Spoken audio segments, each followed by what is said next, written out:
Hi friends, എല്ലാവർക്കും പുറമ്പോക്ക് അടുക്കളയിലേക്ക് വീണ്ടും സ്വാഗതം. എനിക്കിന്നിവിടെ കുറച്ച് സിലോപ്പിയ മീൻ കിട്ടിയിട്ടുണ്ട്. അപ്പോൾ ഇത് നല്ല വലിപ്പമുള്ള മീനാണ്. അപ്പോൾ ഇത് എങ്ങനെയാണ് കഴുകി വൃത്തിയാക്കി ഇത് വാഴയിലയിലൊന്ന് പൊള്ളിച്ചെടുക്കുന്ന വീഡിയോ ആണ് ഇന്നത്തെ. അപ്പോൾ നമുക്ക് വീഡിയോയിലേക്ക് പോകാം. ആദ്യം തന്നെ ഇത് കഴുകി വൃത്തിയാക്കുന്നത് എങ്ങനെയാണെന്ന് നോക്കാം. അപ്പോൾ ഈ വീഡിയോ ആരും സ്കിപ്പ് ചെയ്താൽ കണ്ടെങ്കിൽ മാത്രമേ ഇത് എങ്ങനെയാണ് ചെയ്യുന്നതെന്ന് മനസ്സിലാവുകയുള്ളൂ. അപ്പോൾ ഇത് നല്ലപോലെ ഇതിൻ്റെ പാലും തലയും എല്ലാം വെട്ടിക്കളഞ്ഞതിന് ശേഷം നന്നായിട്ട് കല്ലിലിട്ട് ഉരച്ചെടുക്കുക. അതിനൊരു ചേറുമണമുണ്ട് ഈ മീൻ. അപ്പോൾ അത് മാറി നല്ല ഫ്രഷ്നെസ് ആയിട്ട് കിട്ടണമെന്നുണ്ടെങ്കിൽ നമ്മൾ നന്നായിട്ട് കഴുകി വൃത്തിയാക്കി എടുക്കണം. അപ്പോൾ ഇച്ചിരി ചാമ്പലും ഇച്ചിരി ഉപ്പും എല്ലാം കൂടി കല്ലുപ്പും കൂടി ഇട്ട് നമ്മുടെ കല്ലിലിട്ട് നന്നായിട്ട് തേച്ച് കഴുകി വൃത്തിയാക്കി എടുക്കുക. നന്നായിട്ട് വൃത്തിയാക്കി എടുത്തെങ്കിൽ മാത്രമേ ഇതിൻ്റെ ആ മണം മാറുകയുള്ളൂ. അപ്പോൾ എല്ലാം നല്ല ക്ലീനാക്കി വരഞ്ഞ് വൃത്തിയാക്കി ഞാൻ ഇവിടെ വെച്ചിട്ടുണ്ട്. പിന്നെ ഇതിനാവശ്യമുള്ള സാധനങ്ങൾ ഇവിടെ എടുത്ത് വെച്ചിട്ട് പച്ചക്കുരുമുളകാണ് ഇതിന് ഏറ്റവും നല്ലത്.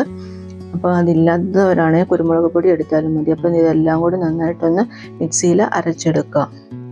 എന്നിട്ട് അതിനകത്തേക്ക് നമുക്ക് മുളക് പൊടിയും മഞ്ഞൾപ്പൊടിയും ഉപ്പും എല്ലാം കൂടി ഒന്ന് ചേർത്ത് നന്നായിട്ടൊന്ന് മിക്സ് ചെയ്യുക.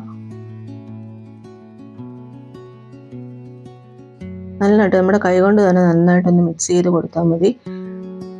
അതിന് ശേഷം ഓരോ മീനും എടുത്തിട്ട് നമുക്ക് ഇതിലേക്ക് ഈ മസാല നന്നായിട്ടൊന്ന് തേച്ച് കൊടുക്കണം. ഇത് നല്ല മാംസമുള്ള മീനാണ്, അതുകൊണ്ട് നമ്മൾ നല്ല ഇതായിട്ട് വേണം ഇതിനകത്ത് നമ്മുടെ മസാല എത്രത്തോളം ഉള്ളിലേക്ക് കയറുന്നോ അത്രത്തോളം മീന് ടേസ്റ്റ് കൂടിക്കൊണ്ടേയിരിക്കും. നമ്മുടെ വലിപ്പമുള്ളതും മാംസമുള്ള മീനും ഒക്കെ ആകുമ്പം നന്നായിട്ട് നമ്മൾ മസാല തേച്ച് പിടിപ്പിച്ച് കൊടുക്കണം. ഉള്ളിലേക്കും മസാല നന്നായിട്ട് കയറത്തക്ക രീതിയിൽ നന്നായിട്ട് ചെയ്ത് കൊടുക്കുക. അപ്പം മസാലയ്ക്ക് വേണ്ടുന്ന സാധനങ്ങളൊക്കെ നിങ്ങൾക്കറിയാമല്ലോ. ചുവന്നുള്ളിയുണ്ട്, വെളുത്തുള്ളി, ഇഞ്ചി, കറിവേപ്പില, മല്ലിയില, പെരുംജീരകം, ഇതെല്ലാം കൂടെ മിക്സിയിൽ ആദ്യം അടിക്കുക. അതിനുശേഷം മുളക് പൊടിയും മഞ്ഞൾപ്പൊടിയും ഉപ്പും ചേർത്ത് നന്നായിട്ട് മിക്സ് ചെയ്ത് എടുക്കുക. അപ്പം ഞാനിതെല്ലാം ചെയ്ത് ഫ്രീസറിലല്ല ഫ്രിഡ്ജിൻ്റെ തട്ടിൽ, ഫ്രീസറിൽ വെക്കരുത്, ഫ്രിഡ്ജിൻ്റെ തട്ടിൽ വെച്ചിട്ട് 5 മണിക്കൂറിന് ശേഷമാണ് ഞാനത് എടുക്കുന്നത്.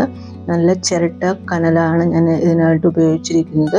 അതിൻ്റെ മുകളിൽ നെറ്റ് വെച്ച് കൊടുത്തിട്ട് വാഴയിലേക്കകത്ത് ഈ മീൻ നന്നായിട്ടെടുത്ത് പൊതിഞ്ഞ് നല്ല ഇതായിട്ട് വെച്ചിട്ടുണ്ട്. അപ്പം 2 വശവും തിരിച്ചും മറിച്ചും ഇട്ട് കൊടുക്കുക. ഈ വാഴയിലയാകുമ്പോൾ ഒരു പ്രത്യേക സ്വാദും കിട്ടും. മീനിൻ്റെ സ്വാദും വാഴയിലയുടെ സ്വാദും എല്ലാം കൂടെ ആകുമ്പോൾ നല്ല ഇതായത് ഒരു പുറം വെന്ത് വരുമ്പോൾ കുറച്ച് വെളിച്ചെണ്ണ അതിൻ്റെ പുറത്തേക്ക് ഇങ്ങനെ തൂവി കൊടുക്കുക. ഇപ്പം നമ്മുടെ മീനെല്ലാം ഇവിടെ അടിപൊളിയായിട്ട് വെന്തിട്ടുണ്ട്. ആ വാഴയില തുറക്കുമ്പോൾ കിട്ടുന്ന ആ മസാലയുടെ മണവും വാഴയിലയുടെ മണവും എല്ലാം കൂടെ പറഞ്ഞറിയിക്കാൻ പറ്റാത്തൊരു ടേസ്റ്റാണ്.